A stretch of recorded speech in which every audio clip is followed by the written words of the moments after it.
Nation, where we have Brent Nally waiting very, very patiently in the wings while I go through all this routine. Hey, good to see you there, Brett. How are you, sir? I'm doing great, Steele. Thanks for having me back on Detonation. Fantastic. Well, before we rock into this, I have to thank Thrivous, the geoprotectant company. Thrivous is a fantastic company offering all sorts of health benefits for you. And Mike DeVerde is out there just taking cash. He's just taking the wins every single episode. He's out there following the rules. So well done, Mike, to you. But if you want to go and compete with Mike, the rules of that competition are in the description, and you can go and see how you can win some Thrivous. You got to say thank you to Thrivous for sponsoring these episodes of Deck Nation.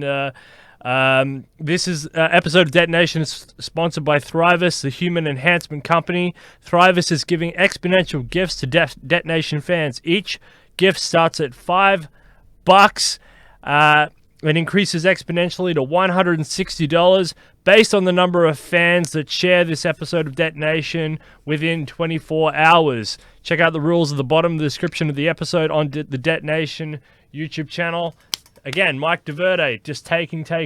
So well done to Mike there. Fantastic move. Now, I also wanted to quickly plug a book, Raft 2035. This is sent to me by David Woods. I got plonked on my desk. I'm having a look at it now. This is a great book. He didn't ask me to sponsor it or promote it, but I'm telling you now, Raft 2035, a roadmap to abundance, flourishing, and transcendence.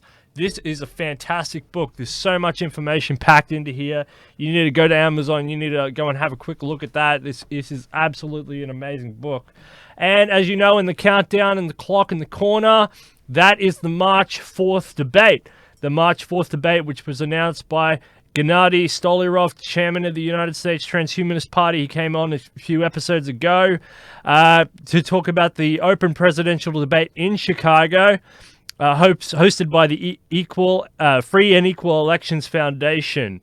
Ben Zion 2020, our guy, will be there, along with a whole bunch of other third-party candidates, and hopefully a Democrat or Republican, that Zoltan Itzvan being the Republican. And of course, we're going to have pre-election, pre-debate coverage and post-debate analysis here on Detonation. Brent Nally, thank you so much for waiting so patiently in the wings. How are you, sir? I'm doing great, Steele. Thanks for having me back on the show. Fantastic. All right, so we're going to go into an epic news update on how things are tracking with you. I'd like you to lead into, because you've had such an exciting run on your YouTube channel. We'll just start with that. How are things going, sir? Things are going great. I was at the Longevity Therapeutics Conference in San Francisco last week, Tuesday through Thursday, and met some interesting folks, saw a lot of very interesting presentations. A lot of biotech startups are focusing on cellular senescence, so senolytics. I think it's exciting, but it seems to be maybe the overhyped technology right now in longevity, in my opinion, personally. But networked with a lot of cool people. I did 3 interviews. I did another interview with Michael Fossil that I just released on my YouTube channel yesterday. And then I did an interview with a co-founder and CEO of Juvena Therapeutics, Dr. Hannadi Youssef, which I think I'll turn that video public later on today. Just don't want to release them all at once, on YouTube. And then I actually need to edit my 3rd interview with Dr. Marco Quarto, who's also the co-founder and CEO of his company, which Rubella is the name of his company. He's an Italian scientist. Very interesting interview. So, I got some good photos there that I posted on Facebook of the conference. And it was a much smaller conference than a RADFest, which has about 1,000 people. It's in a huge venue. This was at the Holiday Inn in San Francisco. It was about 100 folks. And most of the people there were either speakers or they seemed to be, a executive at the company of one of the speakers. So I was a little bit late there Tuesday morning because I have a 11-week-old child that I'm tending to and taking care of my wife, his mom.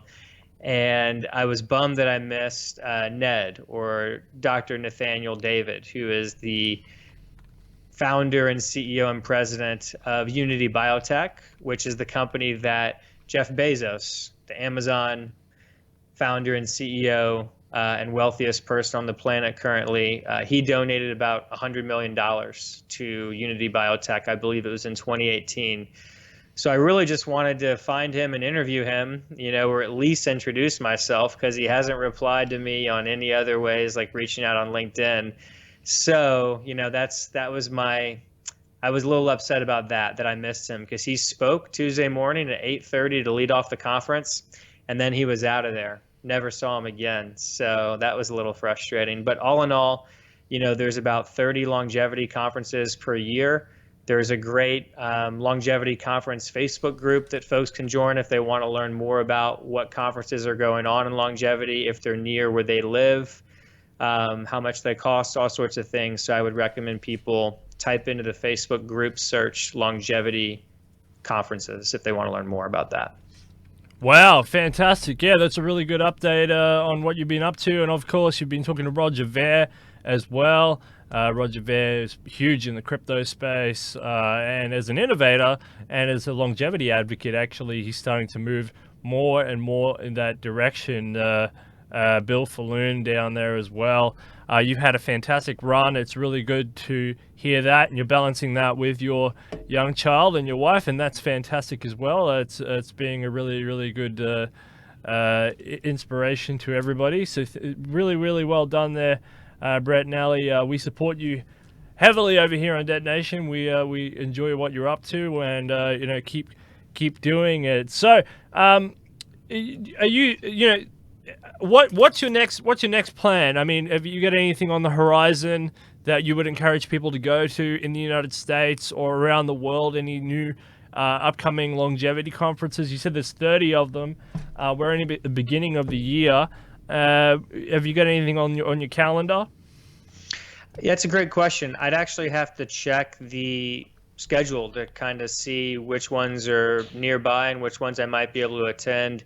I live in Folsom, California now, which is about 25 minutes east of Sacramento. My wife and I moved out of the Bay Area last year, so it was doable to go to this conference right now with an 11-week-old son, because I just drove there and stayed at a friend's house. But I do plan to go down to Scottsdale, hopefully here soon, and interview Natasha Vita-Moore, Ben Zion again, hopefully Jim Stroll and Bernadette, and maybe even some other folks if I can work it out, because there's a strong longevity transhumanist community down there in Scottsdale. I have plans to interview Eric Marola, who is the director of the God Cells documentary, who's focused on the fetal stem cells company MCell in Kiev, Ukraine. He's down in Santa Monica, so I'm trying to interview him in late February. I've also been in discussion with Dr. Greg Fay and his team, who's done some phenomenal work that he made public right before RADFest towards the end of September last year, about showing DNA methylation biomarkers of age reversal from a cohort of about 9 men that he gave 3 drugs to show age reversal. So I'm in discussion with some other people as well too for interviews. But as far as conferences go, I definitely plan to go to RADFest again. That's in October. I don't think I'm going to make Undoing Aging, which is, in I think that's in Britain. Excuse me, that's in Germany. But I'll have to check the schedule to see if I can make it to some other longevity conferences and, report on those on my YouTube channel. Fantastic. Yeah. And what was a highlight of your experience? Have you got anyone you particularly really shocked you, knocked your socks off interview wise, or any information that really stood out to you in your investigations? To me, it's Dr. Michael Fossil. When it comes to recent interviews, I just released that video yesterday, but I interviewed him last Tuesday. I also did a very long interview with him back in November over Zoom video conference That was about 3.5 hours. His focus is his company, Telesite, that he's the co-founder and president of, and they're doing telomerase gene therapy to try and reverse Alzheimer's. And I just recently found out that a relative, somebody very close to me who I've known since I was born, was just diagnosed with early onset Alzheimer's. So, this is now something that's even more personal to me. I actually found this out on Thursday driving home from the conference, where Michael Fossil was talking about Telesite and how he believes that their technology, their telomerase gene therapy, can not only reverse aging, but would be step 2 or 3. First, they want to show that they can, reverse Alzheimer's and then maybe some other degenerative brain diseases like Parkinson's and dementia, other forms of dementia, and then they would move into, reversing aging itself. So funny enough, you have to laugh at these things so you don't cry. Dr. Fossil also found out that somebody who's been a friend of his for 3 or 4 decades, who was a genetic scientist, a leader in genetics for many years, has moderate Alzheimer's. His wife just let Michael know last week. So this gentleman can no longer tell you what 4 times 5 equals. And he was one of the foremost scientists on genetics. So, I don't think I have to really explain too much about Alzheimer's and how big of a problem it is to our society. But I'm really impressed with Dr. Michael Fossil. I'm really hoping that they can get the $10 million funding that they need. Michael Fossil has said that the FDA is very excited about the work that they're doing. They've already, basically partnered with them. They've had the conversations. And Michael Fossil recently, a few weeks ago, released a paper with the Alzheimer's Association that explains why all other methods to treat or cure Alzheimer's have failed. He believes that this explains why that is, why every other drug and every other therapy to cure Alzheimer's has failed or even treat it. And it also explains why the telomerase gene therapy method will succeed. So, what I'm reporting on is what is the single best point of intervention to cure, stop, or slow or reverse aging, right? Whatever you want to call it. And I think telomerase gene therapy is that. This is what Liz Parrish did in September 15th of 2015. However, there are some concerns from, I'll just say, really intelligent people that, what Liz Parrish did was maybe the best telomerase gene therapy with the best scientists done the most effective way, is all I'll say. And I'm not an expert in this, so please don't shoot me, the messenger. But keep in mind that this was, the first time this was ever done on a human. I think Liz Parrish looks great. All of her results that she shared, with her biomarkers look great. It's exciting. And BioViva is leading the way. They're actually treating people outside of the U.S. without FDA approval, of course. So I think, Labella Gene Therapeutics, I need to get an update with Bill Andrews on that, because he's part of that team on doing telomerase gene therapy, again, outside of the U.S., but that would be a separate company than BioViva or Integrated Health Systems. But I think just having Telesite do this with FDA partnership within the U.S. Would be really exciting as well, too. So that's what I'm personally most excited on. However, if we find out after months or years that telomerase gene therapy isn't all that we think that it is in humans, then I would move on to other things because I'm excited about a lot of other things in longevity as well. So that's the long answer. There you go. No, that's a really, really great answer. Yeah, Dr. Bill Andrews, fascinating man. I did an interview with him. I wanted to have him on again very soon to talk about telomerase and telomeres. These seem to be near the core of longevity and disease. I'm very sad to hear about your relative and your friend. Your relative, is it relative? Getting the Alzheimer's. Relative and a friend. Yeah, it's tragic, and we say at the start of the show, putting death out of business, but we don't really contemplate why we say this sort of stuff. Death and disease is actually really horrible, especially when it hits hardest the closer and closer it gets to you, you know? And if you think about that across the dimensions of all the networks of people, you know, somebody loves somebody somewhere. So, you know, so it's awful, and finding cures for these things, doing the right thing, is very hard to do. You have to navigate politics. You know, you have to navigate institutional bureaucracy like the FDA, and you have to do things in an ethical way, you know, that respects all species. You know, we don't want to abuse animals anymore. That those days of monkey testing are over and stuff like that. So we have to figure out how to do it, but we also have to balance that with the liberties of people.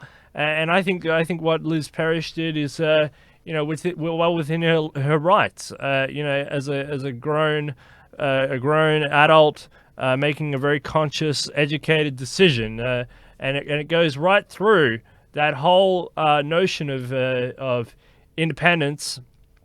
Of independence, whether it's cognitive independence, goes right through whether people want to have new medical treatments tested on them, or whether they want to be healthy or not. You know, and you know, that brings me over to another subject that you wanted to bring up, something that's ripping around the world right now.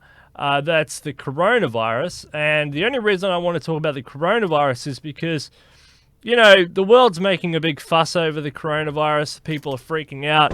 They're talking about China being paralyzed economically, losing percentage points of GDP growth, etc. It's interesting. You know, it could be a pandemic. It's not unusual here. We've been talking about how a pandemic would shake up the world a little bit. It could be fatal to the human species in the long run, but in the short run, you know, shake up the world. How are you dealing with the coronavirus? What are you seeing on your, you know, through your telescope? How are you absorbing this information? Yeah, so when it first started making the news a little over a month ago, I'm thinking probably early January, late December. I'm going off memory here, and here it is, February 4th today. I thought, you know, let's see how this plays out. It's obviously awful when any human life is lost. However, you know, what I'm reporting on is aging and age-related diseases that kill about 110,000 people every single day. So that's what I want people to get scared shitless over, right? And that's out of about 150,000 people that die every day. So this is clearly what's killing the most people on the planet by far. If you had to single out one single thing, it's aging. Coronavirus, from the most recent reports that I've heard, have killed maybe around 12,000 people globally, and that's not great. That's really bad, obviously. And I think why people get really fearful about things is A, because the media is reporting on it so much. B, because it's something new that they're not aware of. So people want to try and learn as many details that they can and learn how they can protect themselves. People are generally aware of aging. They might not know all the data that I know and steal you and other people in our longevity and transhumanist community understand about the risk factors of aging as you get older. But they generally think that, you know, it's bad, but there's nothing they can do about it, which isn't true. There are many things that you can do to slow and stop your aging. There's many things you can do to slow it, and there seems to be things that we can do to stop and reverse it as well that I'm reporting on. So regarding the coronavirus, last night, just by coincidence, I did take the time to watch a half-hour YouTube video by Stefan Molyneux, who I've been following his YouTube channel for probably about a decade. I think he's really smart, and he put together a lot of the most recent information on it. And, you know, there's conspiracy theories around all sorts of things with it. Some are probably true, some probably aren't. But I think people are just scared about it, and it's affecting China's GDP and the globe's GDP. And I just personally believe that our healthcare institutions globally will get to the bottom of this and figure it out. And I hope that they do it sooner than later. So I'm no expert. That's pretty much the main things that I can say about it at this time. Yeah, it is pretty awful. But it's kind of funny because we talk about prevention here a lot. We talk about public health policy here a lot, and it's that we're saying we need investment in prevention. Brent Nally says it all the time. Prevention is better than an ounce of cure, right? A pound of prevention is better than an ounce of cure. And, so we're sitting here, we're saying, we would like larger investments in healthcare, in a public health policy that works for all Americans, that works for the globe, that strengthens institutional actors. And yet then when a black swan like this event comes out, everyone goes, we're all experts on coronavirus. The whole world is now experts on virology, and that everything they've been saying up until now is true. I mean, it's not. It's just annoying. Okay, it's just annoying. I'm just annoyed because these people, they don't sit there actively, advocating for public health policy, public health institutions, and then suddenly they want all the money dumped into this to protect this one thing. I mean, there are diseases out there, MERS, the MERS one, the SARS one. I mean, Ebola. I mean, every time we have a pandemic, everybody freaks out. It's the end of the world. It's the last one that'll get humanity, and then as soon as the moment passes, everyone seems to just go back on with their day, and they start talking about whatever, and they forget that public health policy. They forget that diseases like AIDS, like HIV, like aging, death, ultimately. That heart disease. Yeah, heart disease kills millions of people, and yet for some reason, the flu season. I don't think it's killed 20,000 people worldwide. I think it's a lot lower than that. But flu season has killed around 10,000 people already. Influenza is on the march out there. And it kills sick and elderly people all the time. And the reason the coronavirus is scaring people is it's new. Yeah, it's new.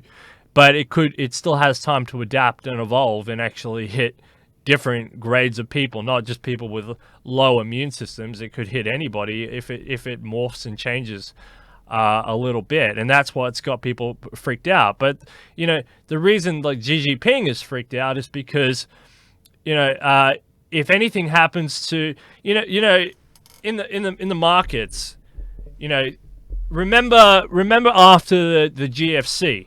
Okay, so you go to the GFC and remember Obama's stimulus package, how he did like a $700 billion stimulus package to prop up America's financial system, so that to prop up the banking system. Well, China every couple of months is doing that package to keep up the financial system. Okay, so and then it's like, because China is a Tinder case. China is a state.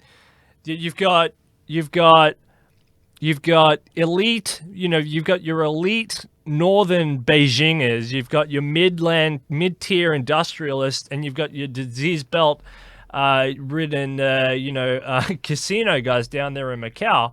And China is a tin pot state that's this third world country that has this veneer of a superpower with adversaries all around it. From India, Russia is a natural adversary that's so weakened that they're trying to curry favor with them. They're not friends with Japan. They're not friends with South Korea. They're not friends with Taiwan. They're not friends with Vietnam. They're not friends with Thailand. They're not friends with anybody. They're not friends with anybody in that whole region. So China has all this external pressure, plus it has the United States over there, and it has all this external pressure, and it's a third world country or a second world country with low hygiene standards. The markets that these supposedly came out of, these eating bats, eating snakes, eating whatever, eating everything. That's a sign of either gross incompetence or poverty. and it's poverty, because they have extreme wealth inequality in China. They have what they call, because they're still communists, they have what they call the pigs, which are the billionaires, and then they have everybody else, and everybody else is still on this sort of African style living. They're either, the richest tier of the middle class is at $3,000. That's where they are. They're about $3,000 a year. And lower, so that most of them are still lower, but the fat of the rump is at about $3,000. So you've got this country that's essentially a superpower that's trying to divide those resources between over 1 billion people, and it's a tin pot state. And the way that it got into power was a bunch of people got angry, they went on a long march together, and they put in communists, right? So you've got this place called China that's a fragile tinderbox ready to explode, and now you have this virus, and this is the reason that the government is reacting so hard. This is the reason they reacted so hard to SARS. Remember SARS? They reacted so hard to SARS because any drop in GDP, like I said at the start, any drop in GDP, that banking system goes kaput. They're already putting in an Obama stimulus package a month. Every month, bang, bang, bang, bang, bang, bang, bang. So you stop that dough flowing, and China explodes. It explodes, and Japan knows this. Japan's running out of people. Japan understands this idea. So where do they build all their manufacturing? They don't build it in China. They don't build it in Japan. They build it near you. You got Japanese factories, Toyota factories all over the place in the United States. They're all automated Japanese factories. They have this build near the consumer model. And this is what China doesn't have. This China has to keep the jobs in China. China has to keep the jobs there because it needs social stability. And this is what worries China so much. And this is why the overreaction from the global people. And it's now is the moment for a global health initiative. But you know what's going to happen? They're probably going to fix it, and then everyone's going to move on, and everyone's going to watch YouTube and do whatever, and then they're going to go, oh, I don't remember anything about pandemics or epidemic response. That doesn't bother me.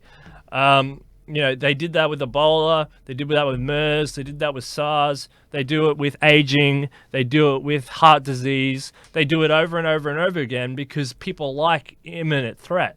That when they feel an imminent threat, it gets that primate hair stuck up on their backs, and they say, "Oh, now we're really smart as a human species. Now look at us go. We can fight something."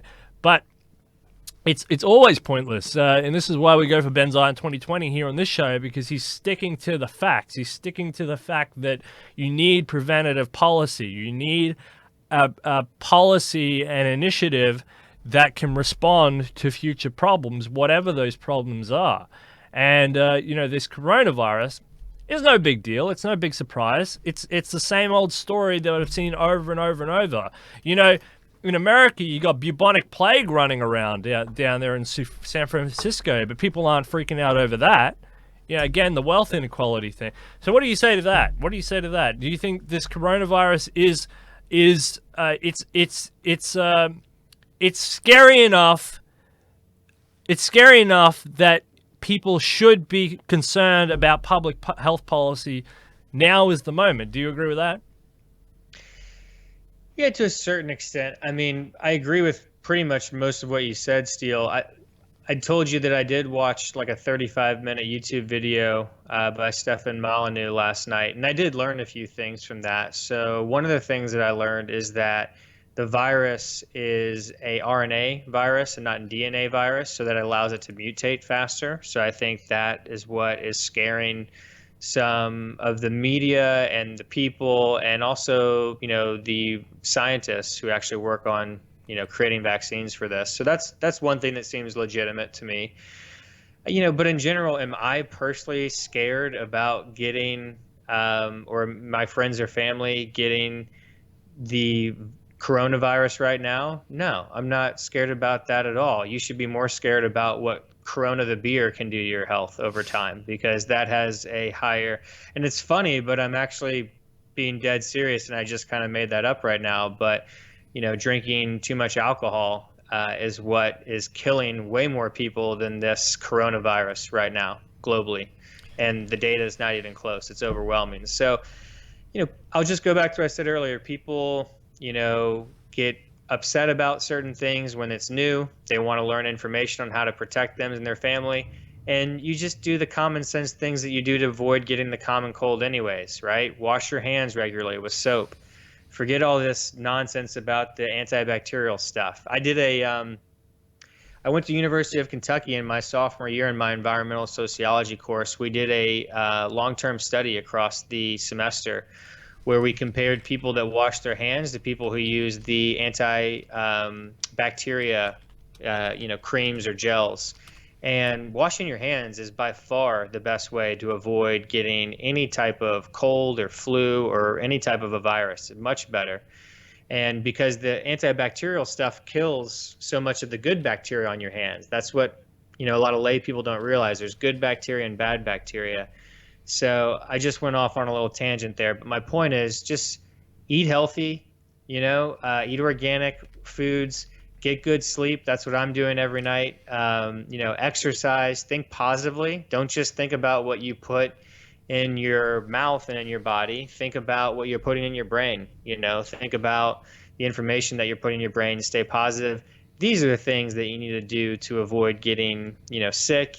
And from what I've seen right now, you have an incredibly low chance of getting the coronavirus, the average person out there. There's about 7.7 billion people, and I think around 12,000 have been reported to get the coronavirus. So, I'll continue to maybe check on it every few days or something to see how the media is going.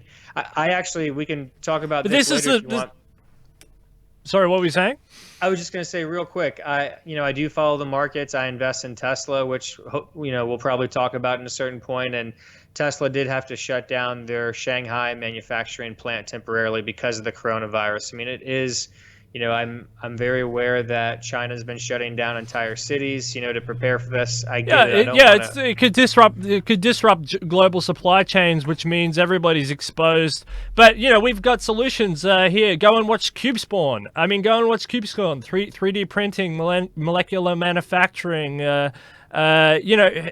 If people woke up. If they didn't have to follow the convention, the traditional conventions, and allow for a lot of these charlatans on Wall Street to dictate manufacturing policy, there are other solutions out there. You don't have to become reliant on this old system of cheap manufacturing.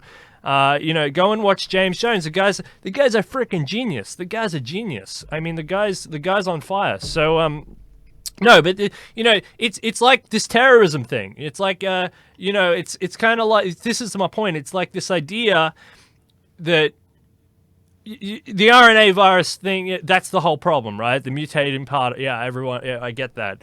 And if it's the end of humanity, well, that sucks. But the point is that people only freak out when it starts to interrupt their lives or that it starts to impact them in a certain way. MERS, the Middle Eastern syndrome, it's still going. It's been going for a long time. It's still killing thousands of people a year, but people aren't freaking out because it's in Somalia or something, right? So it's like people go, oh, it's out of sight, out of mind. But heart disease kills almost 700,000 people per year. People don't scream and carry on about it. He's going, hey, cancer kills 600,000 people a year, and there are a lot of cancer foundations and stuff, and that's very encouraging. Accidents, chronic lower respiratory disease, stroke is a huge one. Alzheimer's disease, like you were saying, this is killing hundreds of thousands of people a year.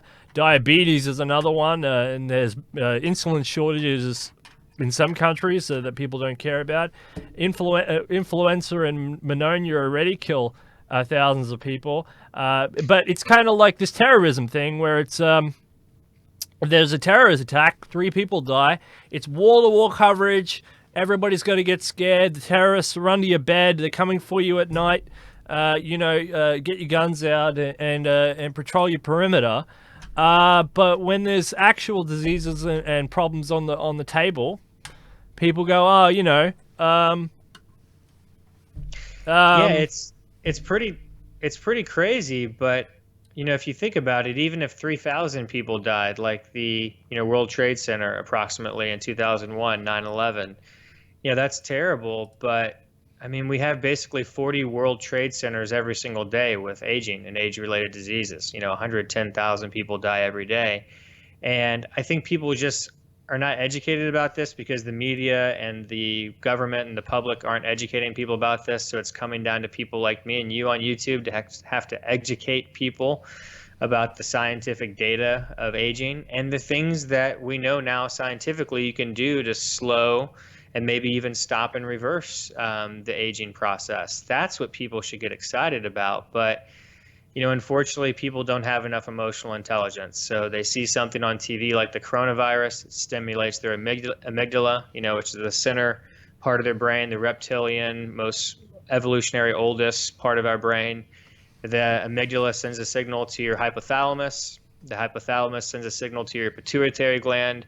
The pituitary gland sends a signal out of your brain all the way down to just above your kidney to your adrenals, and then your adrenal pumps out a bunch of adrenaline and cortisol, and it gets you going, and it gets people scared and fearful. So that's what's actually happening on a neurochemical. And that's the thing, when you right? see a big hospital being built, or you see something happening, or you see people freaking out, there's also that social proofing as well Right.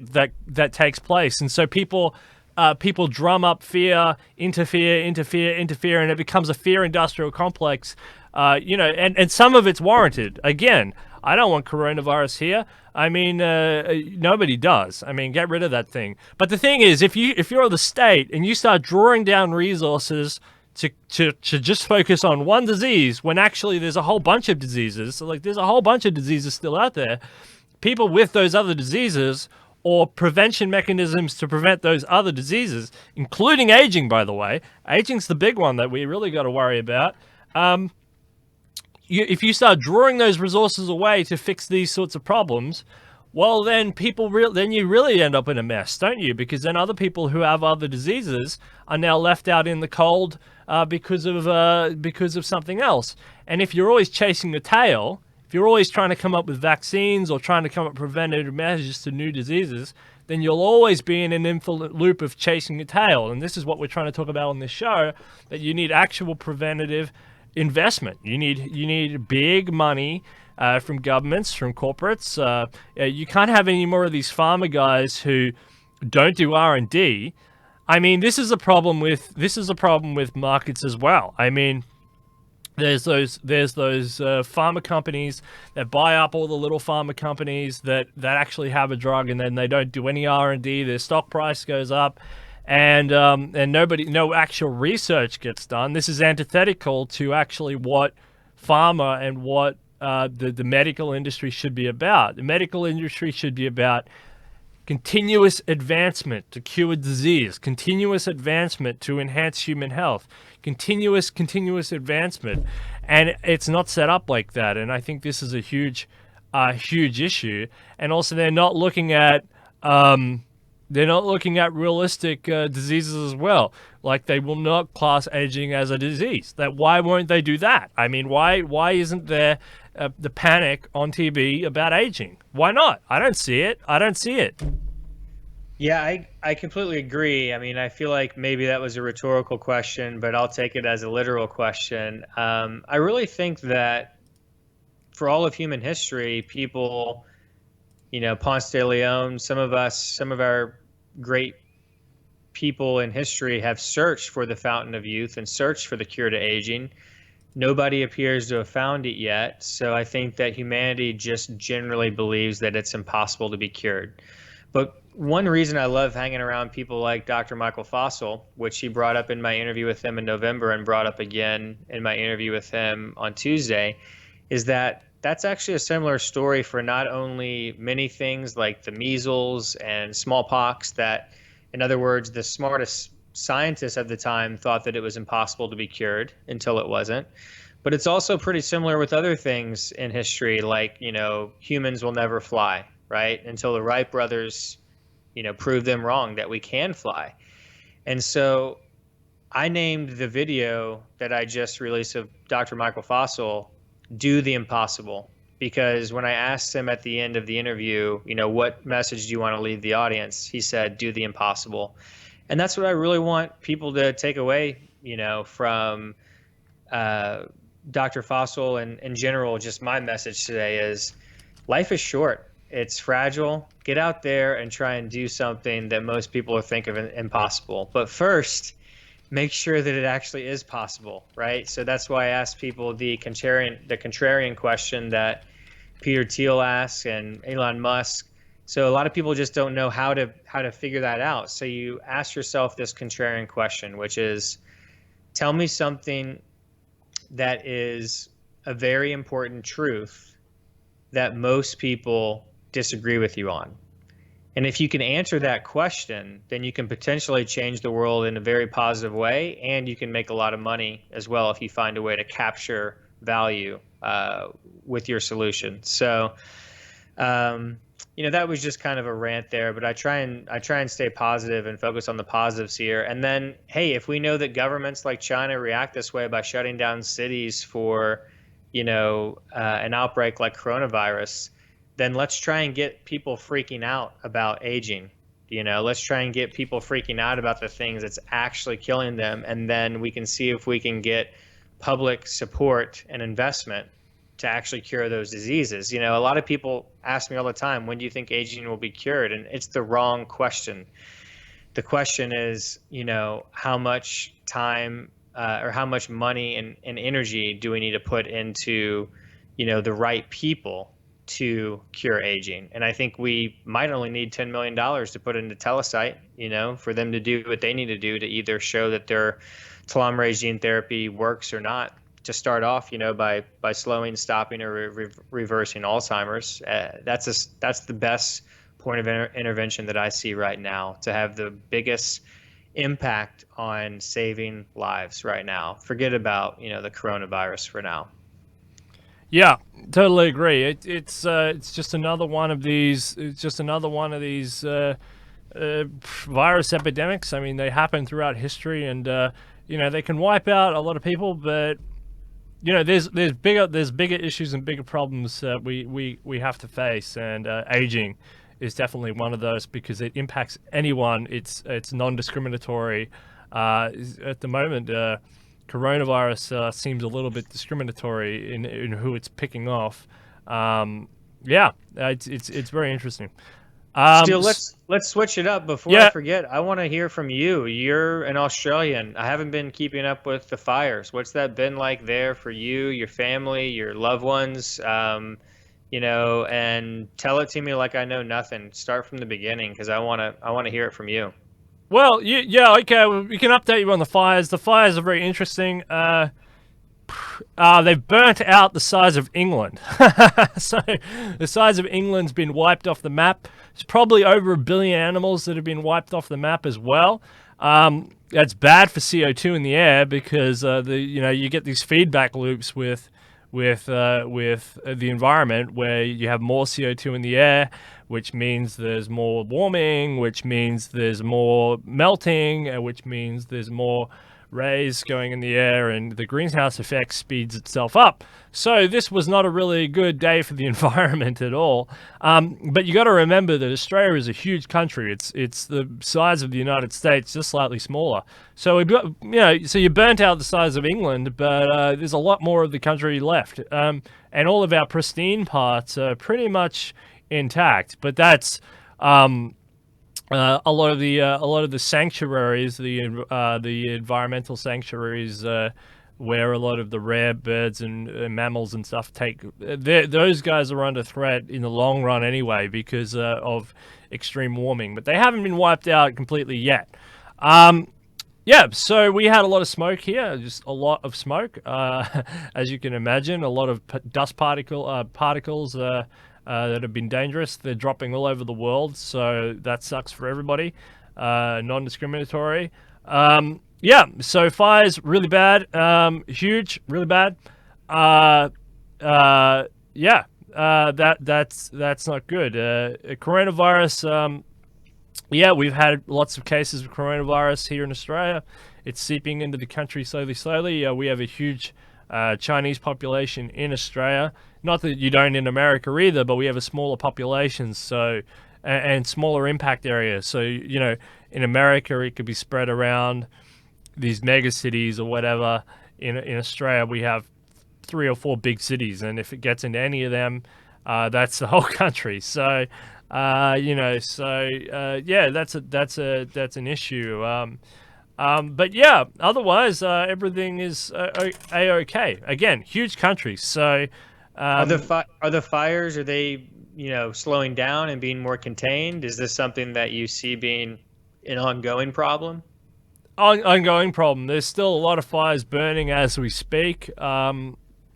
They're slightly smaller now. I think the peak is over. But the real challenge is for the government now. The government that's in power is less of an environmentalist sort of has less of an environmental policy. A lot of pressure has been put on ScoMo. ScoMo is our Prime Minister, Scott Morrison. He was in Hawaii when the fires were raging, and he took a little while to get back, and now his prime ministership seems kaput. He's sort of fighting it. He thinks he's Donald Trump, so he thinks he can tell the media and the Australian public whatever he wants, but it's not working. The population is turned on him quite dramatically, and now the fight is over environmental policy in the House of Reps. So the House of Reps, they're going to be huge battle over environmental policy and what Anthony Albanese would like to promote. And it's going to be an interesting battle. I think this coronavirus again is overshadowing that. I think the Australian public, because we're a lot closer to China and a lot more reliant, I think the economy is coming back into the story now, where people are more worried about the economy all of a sudden. But the fires were a big thing, but this coronavirus is even bigger. I don't hear the fires in the news anymore, so that's why I wanted to hear it, straight from you. So it sounds like they've been contained a little bit, they've lessened, but they're still ongoing, and it still could get worse potentially. Is that fair to say? Yeah, and I mean there was a lot of mismanagement, same in California, where they didn't rake the forests and didn't delete a lot of the underbrush and stuff like that, so the fires were a lot worse than they should have been. It was a huge problem, huge big fire disaster, and there's a state of emergency going on in Canberra as we speak, there's a fire there threatening to swallow up some sort of town there. So a lot of drama on the fire front. But again, this coronavirus is more scary for people, so people are seeming to forget that, but they won't forget the mistakes. But that is switching to a more, in the government arena, a more generic discussion on environmental policy and what they want to do in environmental sphere. But again, it's switching back even more now to the economy, because we're trying to figure out what we're going to do if this coronavirus does shut down China for longer. For example, we can move on to Tesla in a second. But for example, a lot of the automakers are still shut down. I mean, it's Lunar New Year, so a lot of the automakers were going to be shut down anyway in China. So they'd sort of stocked out their inventory for that period of time. But how much longer will this go on for, and how much GDP will this shave off the Chinese economy? And I talk about China because Australia's economy is intermeshed with China. We're interlinked. We're interlinked in a much more fundamental way than America is. America can cut off from China. It can cut off from anybody. It can cut off from Europe. It can cut off from China. America will be okay. It'll plod on. It's the American consumer that drives the global economy. And I've always said that. I've never knocked the American consumer. I mean, well done to them. but because they have the world reserve currency, it's only basic knowledge, right? But so but they can still import or domestically create a lot of the infrastructure they need. But Australia is a different economy altogether. We're a metals exporting country. We export coal, iron ore, steel, copper, everything. And we're reliant on China as a workshop of the world, with America importing a lot of those raw materials or using those raw materials to convert to consumables in order for our economy to function. And this is going to put a lot of strain on our budgets. The government was trying to get into a budgetary measure where it was in the black, where it had no debt. It just achieved that, actually. It's just achieved that. But now it looks like that those wins might be shaved off by the next budget because of the mounting crisis, corona crisis. The fires on an economic front are probably more of a stimulus package than they are a deterrent, because interest rates are so low. So credit is actually easy to access, and debt is actually quite easy to access. So hey, we're on detonation right now, right? Yeah. Well, if you wipe out a farm, or if you wipe out some livestock or something, you can, with some subsidies from the government, some home loan assistance, with some loan assistance. I mean, you can quite quickly recreate that stock level again, and build those stocks back up. Of course, it's bad for the environment. Of course, it's bad for everything. But actually, that gets GDP moving, because you've got to build new fences, you got to build new sheds, you got to build new houses. You've got to build the construction industry is a boon to the construction industry. Whatever, government infrastructure needs to be replaced, but because they have no debt, maybe they can go into debt, which creates more spending. So actually, it's this Keynesian idea of it's actually a benefit, but it's pushed onto the public sector. So maybe there is an argument there. Again, broken window fallacy. So basically. I was just going to say broken window fallacy. Yeah, if you're talking about broken window fallacy and you're looking at the missed opportunities, then it's not. But in the short term, actually, there is a benefit there. So I don't know. But I think they are worried more about the economy now, with China, this intermeshing with the economy. I think the fires are now just a government headache, an environmental headache, more than anything. And I think that the coronavirus is going to be a more dominant theme here in Australia. I think there's a lot more concern about that than there is about the fires, actually. Yeah. Well, regarding the fires, I'll just say, I'm not a religious person, but definitely send prayers your way into Australia and good vibes. I hope you guys can, get the fires, put out as soon as possible. So.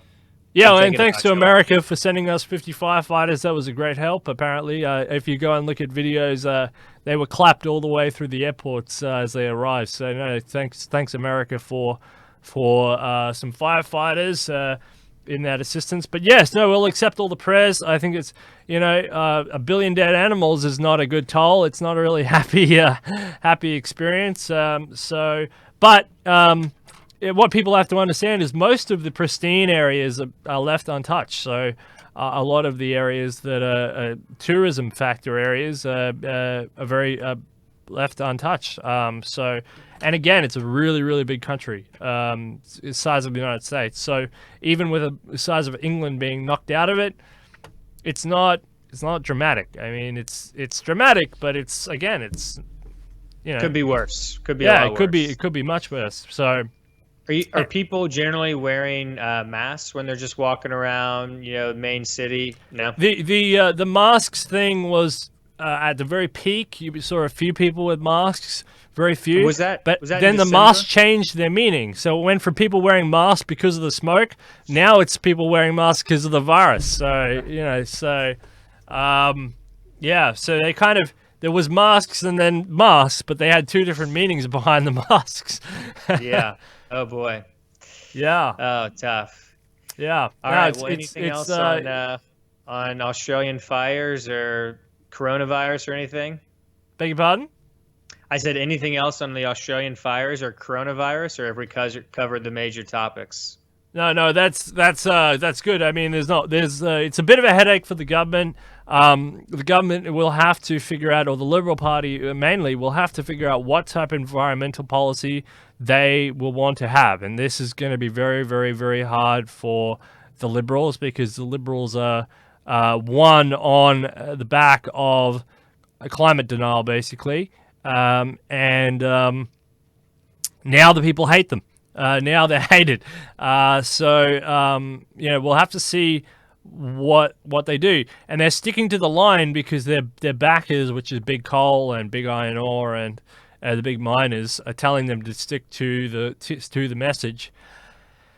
And the people are finally seeing the disconnect between what they're saying and because before everybody was in the same boat. You know, they would say one thing and it would be good for them and it would be good for the country. But now everyone has lots of people have lost their homes, lots of people have lost their farms, and now they're seeing a disconnect between what the big guys are saying and what they're actually feeling on the ground, and the propaganda just isn't matching up. It's just not working. So actually now you're seeing quite hard-headed people who were originally saying, you know, no such thing as climate change, you know, Greta Thunberg's an idiot. They're actually flipping on their head and saying, well, maybe there is something to this. You know, I lost my home to a big fire. Maybe there actually is something to this. I don't know. So it's quite amusing in that way. To see how propaganda flips on its own head, but it'll happen. It'll happen more and more and more around the world. As environmental disasters get worse. So the world better be prepared for that. We're not heading into a more fun time in the world. That's what people got to understand. It's not going to get more and more fun.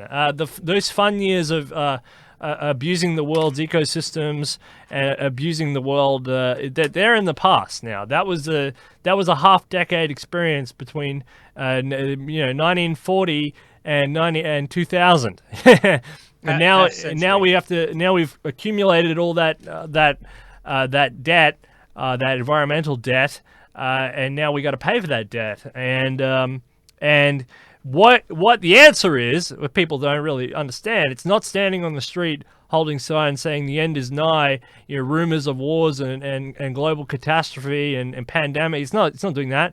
It's doing what the USTP does. It's doing what you and I are doing. It's being rational, it's being secular, it's being reasonable, and talking about solutions to issues and problems and preventative measures. Preventative measures. How many times do we have to say it? If you're prepared, if you're prepared, you're going to have a better time. You're going to have a much better time than a country that isn't prepared. And so your mission and your goal is to tell your country to get prepared and to vote for people who will get prepared. The United States Transhumanist-Party is telling you that there are technological solutions, there's technologies that can repair this. David Yelishvili, what a champion! We were talking about carbon capture techniques. Big machines, huge machines. Carbon capture techniques that could write off and neutralize a lot of this impact. But no, we don't want to talk about that because we want to talk about, I don't know, whatever. And then when it gets to the last dying minute, we want to throw all our resources, like this corona, we just want to throw all resources to mitigate a current crisis. The same thing as this corona thing, and the next one, and the next one, and the next one. People want to throw money at current problems because they don't want to invest for the future. They don't want to think about tomorrow. Talking about investing for the future, Tesla is going up and down and up and down, around and around. Tell us more, Brent Nally. Yeah, that's a pretty good transition to Tesla because, I think that Tesla is a leader in sustainable energy, and they've been leading here since their inception. That's their mission, to move the world, transition the world to sustainable energy. And regardless of the entire CO2 climate change debate, which we don't even need to discuss, so completely separately from that, there is no debate that we are currently on a global system built off fossil fuels and oil, which by definition are not renewable. Nobody debates that. There are debates about what the reserves of oil on the planet are, and I don't think any one entity knows for sure, but there seems to be plenty.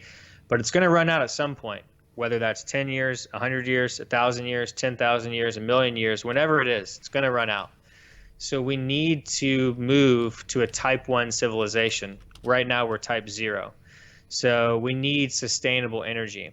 And there's one place where all the energy comes from originally on this planet, and that's our sun.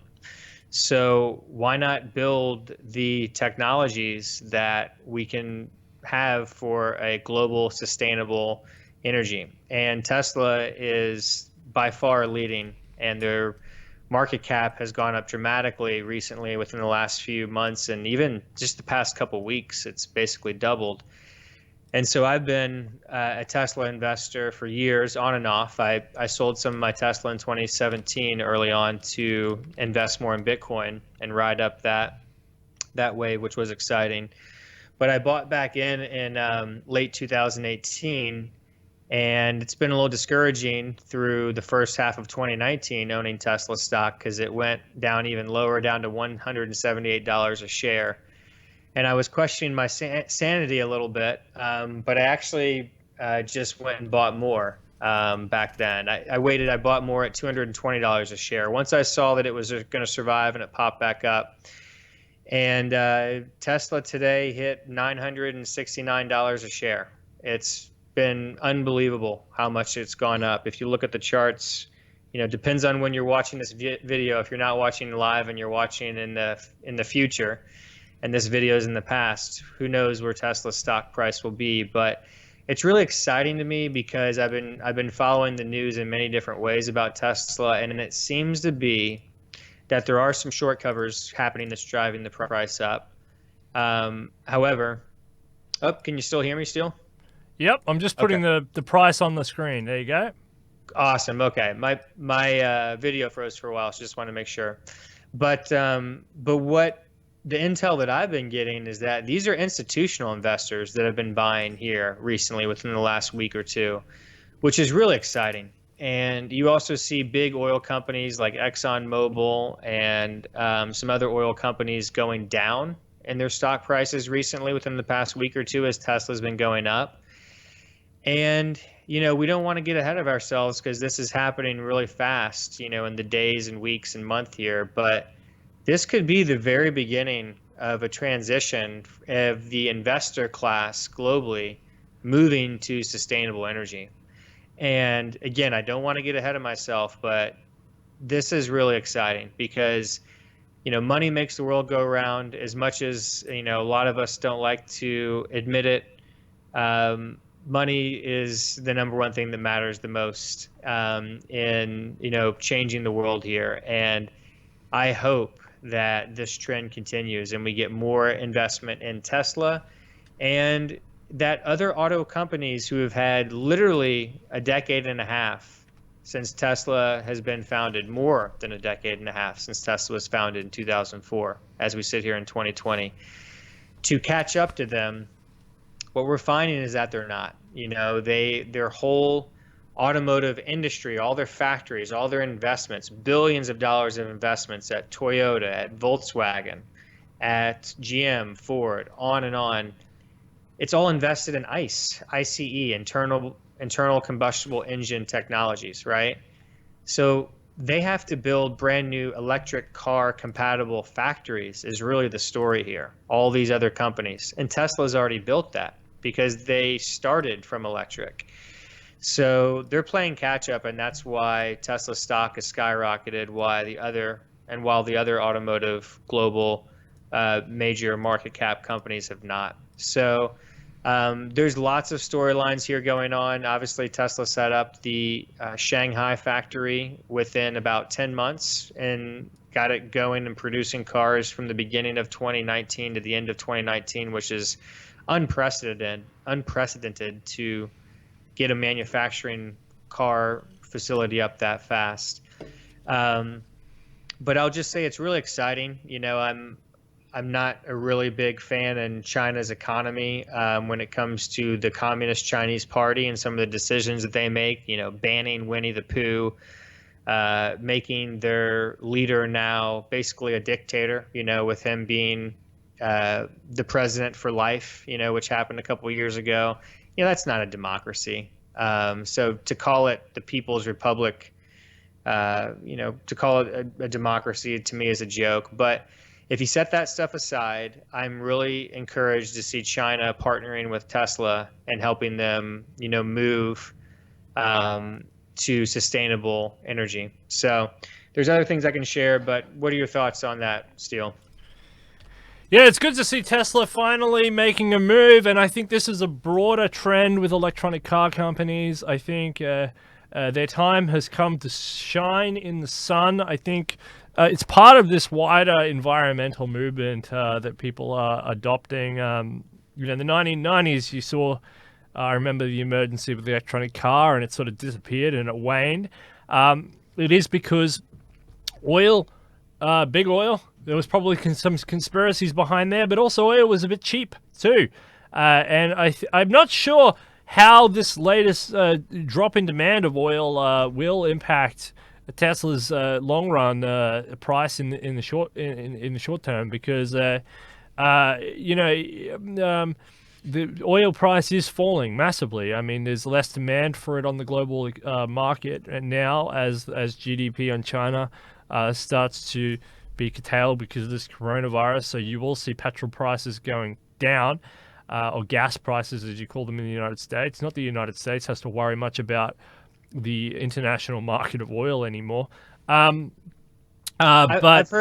I've heard recently the price has gone down though because people are doing less air travel, right? Because of the virus. Just within the last few weeks. There's a huge drop in demand. I mean, there's going to be less air travel, less ships on the ocean. There'll be less production globally. There'll be less people traveling around. Less oil-fired trains or whatever. But yeah, the global demand will go down, and I think oil will go. But at the same time, I think people remember the fires. They remember the environmental disasters. They remember how big oil has treated the global community. And I think the demand for these electronic cars companies will rise and keep rising. I think we've hit an inflection point where the widespread knowledge of them is too much. I think in the 1990s, there was sort of not enough exposure, and so they could be dusted under the carpet. But now I think someone with big of cult of personality as, say, Elon Musk, Right. and Twitter, and the interconnectedness of the internet, it's too much to sweep the electric car revolution under the table again. And Steele, so when you were saying a few minutes ago how the propaganda, they've been spouting, just they couldn't pass that narrative along any further. I was thinking that you were just about to transition to Tesla because, it took you another couple minutes to transition to Tesla, but that's basically the story here in my eyes. You've had short sellers who, for those who aren't familiar, they've been shorting the stock of Tesla. So what that means is that they borrow money to buy, Tesla stock, and then they sell it, and they're hoping to buy that the stock price of Tesla will go down, and then they can buy it back, at a lower price to make money on it. And that has not happened. And, the thing about owning equity, we'll use Tesla as an example here, shares, is that the worst that can happen is it can go to zero and you can lose your money. But theoretically, when you short a stock, it's pretty scary because the worst that can happen is you can owe more than you actually have. You can go bankrupt. And so there are institutional investors, people who are personal billionaires like Jim Chanos and David Einhorn, who I don't think David Einhorn is a billionaire anymore because he shorted Tesla. I think he's worth maybe $700 million last I counted, maybe even less now.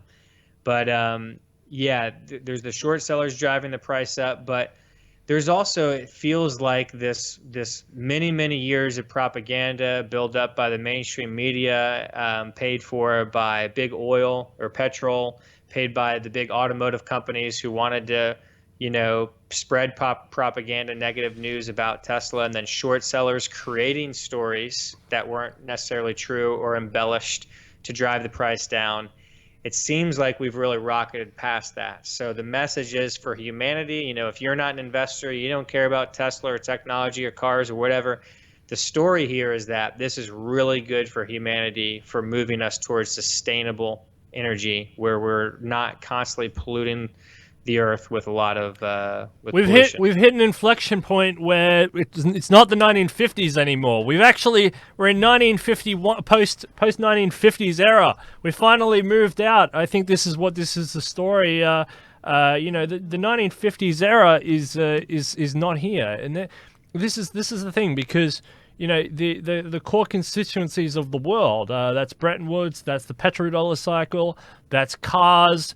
That's oil tankers, that's jet planes. It's the world of cheap energy. That's how it was built up. Oil is at the core of how the world was built, how the world moved, how the world was constructed, how we manufactured things, how we made petrochemicals, how we make pharmaceuticals. Oil is at the center of everything we do, and Tesla. The green energy revolution, electric trains, they're all trying to say it doesn't have to be the 1950s anymore. We can start to move away from that. And as the security complex, as the petrodollar cycle or the petro-yuan cycle, well, you've got the petro-yuan starting to take off. But again, it's old school. The currency of the future is green. That's where the superpowers are moving, and there's some old dinosaurs out there who are running around going, we have to maintain an old global order. Even Trump doesn't believe this. Anybody with half a brain can see that the world is shifting, and smart people just shift with the times. They don't try and hold on to old style power mechanisms, and that's the bigger topic. And it's also that the rise of AI, this is happening in conjunction with the rise of AI. And, this isn't the first time that a company that has AI-driven potential will explode on the markets. There's a lot of little companies in there, XYZ companies, that are hidden in the markets right now that are just waiting to explode because they're waiting to get the right AI algorithm that's going to boost their manufacturing, boost their sales, and boost their impact on society in a positive way that trends with all the consumer demands, right? So this is an AI story is just as much it is as an anti-oil story, just as much it is as a consumer changes in consumer story, just as much it is in a transport story, just as much it is as any other story. This is it's not Tesla. There's nothing unique about Tesla in a certain way, but it is part of a larger story. The world is fundamentally shifting away from the old 1950. We're finally going to 1951. We're slowly creeping out. We're creeping out, and this is why this coronavirus is so annoying. It's why all these epidemics and pandemics type things are so annoying. Is because every time this happens, you go back to 1950. Okay, we want to be in 1951. We want to be on the preventative side. We want to be on the front foot, against aging disease, heart disease. On the medical side, we want to have smart geopolitical policy. We want to have 3D manufacturing, where it's more efficient, where we actually have reusable, recyclable materials on the front line in manufacturing processes. Why don't people get it? This Tesla idea is absolutely correct. And to get this, we need a better energy source. And it's happening. Saudi Aramco, the share price ain't doing that well. It was supposed to be the the multi-trillion-dollar company, yeah, it's not doing as well as they thought. This is the crown and the Saudi jewel. This is the jewel in the Saudi crown, Saudi Aramco, world's largest oil company, petrochemical company. It's not doing as well as people thought. The era of oil is fading, even if the price is coming down and the supply is going up. Because the world is actually a fragile entity, and the world hasn't been thinking very well about what it wants to do. So people and companies with solutions to these global issues are going to be performing well. Tesla is one of them. SpaceX is another. Amazon, it just broke $1 trillion. Just broke $1 trillion on the market. That's huge. That's the online aspect of it. And it's going to be going up even more as people isolate themselves inside their homes and they do more and more online shopping. Decentralized technologies as well, things like Uber, things like cryptocurrencies, things decentralized mechanisms, much more efficient, economically efficient than centralized mechanisms, like taxis. So they're another one that's heading into that direction. So well done, Tesla, a much-deserved victory. But you always have to caveat Tesla with the fact that Elon didn't found it; he just bought it. A lot of people like to say the founder, Elon Musk, and I think that's. Well, Elon was a co-founder of Tesla, so the story. I know the story pretty well. I've read the book and read quite a bit of articles on it. So there were two gentlemen who founded Tesla, and they did that with money that they made from an ebook company before Kindle. So this is back in the early 2000s.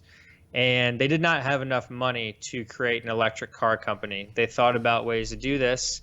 And this was in the early 2000s, right after Elon Musk had sold his shares of PayPal. And so he was, worth about maybe 1.5 billion or so at the time. And he founded SpaceX in 2003, Elon Musk did. And then Tesla was founded in 2004.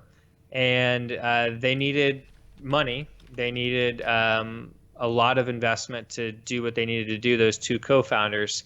So as word spread around Silicon Valley, they found Elon Musk to be their chairman and be their main investor. And Elon Musk did it on a condition that he would be titled as a co-founder. So yeah, he is technically a co-founder, but he is not the founder. And if you look at the story and how Tesla's played out over time, he really is by far the one human who has created, the company to what it is now. I don't think anybody can really argue that when you look at all the data. He's an incredible person. He has his flaws like all of us, but I just actually, Steele, I want to throw out a few things real quick. So you mentioned Saudi Arabia. I just read this morning. News just broke that Saudi Arabia at the end of 2019 sold 99.5% of their Tesla shares.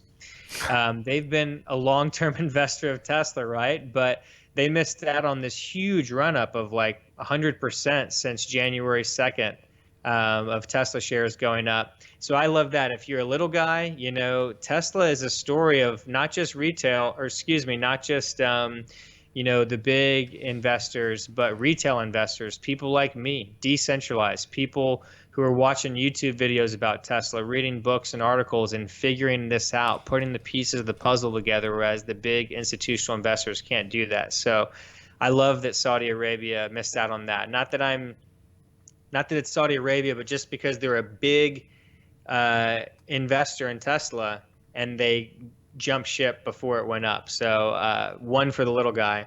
Another thing that I want to point out about Tesla that a lot of people don't fully appreciate is their battery technology is just leaps and bounds beyond other companies, not even close. So in America, of course, the Super Bowl was just a couple of days ago, and there were 4 auto companies that were doing commercials about their automobiles, about their electric new automobiles. These commercials to an educated person about Tesla like myself are hilarious. They're hilarious for a number of reasons. Number one, no person who's educated about electric cars are going to be buying those cars that they're putting on commercials. Second of all, Tesla has, since the beginning, never done any marketing. They spend $0 on marketing. You will never see a Tesla commercial. How can they have way more demand than they can even supply? The reason is because every single Tesla that's out riding on the road, and Steele, I don't know how many you see in Australia, but they're all over the place here and northern and all over California. They're everywhere. You can't drive to the grocery store without seeing a Tesla. I mean, maybe if your grocery store is 0.2 miles, 0.2 kilometers away, maybe. But you can't drive a mile without seeing a Tesla here. So my point is they do $0 in advertising and marketing, zero, because the cars are the advertising. If you know somebody who owns a Tesla and you're at a party with them on a Friday night, well, you're going to have to listen to them talk about their Tesla all night long, because it just invokes that excitement that they're enjoying a product that's also improving, the world. And then the third aspect of that is that Elon Musk now has 31 million Twitter followers. I mean, think about that. There is your advertising right there too. He's a beloved, charismatic leader. So there's many, many other reasons why Tesla has moats. The Tesla moats is what I hear when I read a lot about them. And, a moat like a kingdom, right? The water around it. There are ways to keep the competition out where they're just so much further ahead of other people. So, for your viewers right now who aren't investors, who don't care, I'll shut up. But I'll just say that I'm really excited about what Tesla has been able to accomplish, because to me, this is a celebration for humanity. We got to get to sustainable energy as soon as possible. Yeah, and actually, Dr. Manu came on here. We were talking about lithium mining, actually. We've been talking about lithium mining for a long time on this show in preparation for the battery advances. It seems like the lithium technology will be the core, and they're building a city in Bolivia off the back of the lithium mining boom. So we're excited to have Dr. Manu back on when we can to talk more about lithium mining and lithium investments, because it seems like lithium will explode as well on the back of this. If you want some more cash, lithium. But it looks like Australia will be the best lithium miner in the world, because we have, no offense to Bolivia, but a very stable economy, a very stable country, and we already mine a lot, and we have the resources and wherewithal to do it. Bolivia looks a little shaky, but we'll have to see as that goes along. It could be proven wrong. Yes. No. It is great. It is a great story for the retail investor as well. This is what people like to see. You see, for example, the markets now looking at, say, Apple.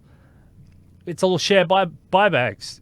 This is all fake. It's all phony. There's no innovation. There's no R&D. They're not producing cool new iPhones. It's all share buybacks. Disney, that stock, that's all Disney Plus, where they just handed out all their free subscriptions to make it look better. So they're taking a loss on that. I'll tell you real quick, Steele. My friend bought, he got a 2-week free Disney Plus account. He gave me his password. I checked out some stuff on there, and I'm like, all right, we watched a few Star Wars movies, and I'm out of there. I don't have time for that stuff. I won't be subscribing to Disney Plus. So I think you make a really good point there. Obviously, time will tell, but they have to innovate more. That's just my opinion about Disney Plus, though. Yeah, and a lot of the financial markets are pumped. A lot of the stock prices are pumped up on free money, on 0% rates, on share buybacks, which is really, really problematic, and it'll lead to a massive explosion in the markets soon. Look at this controvirus. China gets shut down for a day or two, and the markets start tumbling, and President Trump's ability to win tumble with it. So it'll shake politics and shake markets, but built off cheap money and share buybacks. Whereas little guys like Tesla They were struggling along. I remember reading in 2018 or 2019, can they do it? Can they do it? Can they do it? They're putting a lot of money into automation, and they're doing a lot of, but the people get excited when they actually see something that can actually deliver a product instead of the stock going up, but the products aren't being delivered, and which is what a lot of people lose faith in the markets, because how can it be that the Nasdaq or the Dow Jones or whatever continuously goes up, but they don't see their prices getting any cheaper, and they don't see the quality of products getting cheaper, or there's shrinkflation going on. And so they go to the store, and every time they're getting poorer and poorer, and the goods are getting worth less. And how does that happen? People don't know. I think that's another thing people are excited about with this Tesla product. Put money in, they see action, they see good products out. It's exciting, right? So this is a very exciting time. And I think, again, it's part of that larger global geopolitical consequence. The world is now in 1951. We've moved on a single year. It's very exciting. So thank you so much, Brent Nally, for coming on the show. You've done a fantastic job. You've taken us through so much of these big issues. Is there anything else you wanted to say, talk about, anything we missed? Hit her up now. I just want to say thanks for having me on, Steele. It's been great to get to know you a little bit more these last few months. A big supporter of your show and everything that you're trying to do, and your mission statement largely aligns with mine. I saw your interview, Bill Andrews, when you did that a few months ago, and I thought you did a great job. Bill's become a friend of mine. I was just on a video call with him last night, so I hope to catch up with him and see any updates on his Labella Gene Therapeutics, Labella Gene Therapeutics company, and see what updates that they have. And I'm just going to keep continuing to do my best to educate the public about how they can stay as biologically young, youthful, and healthy so they can increase their lifespans.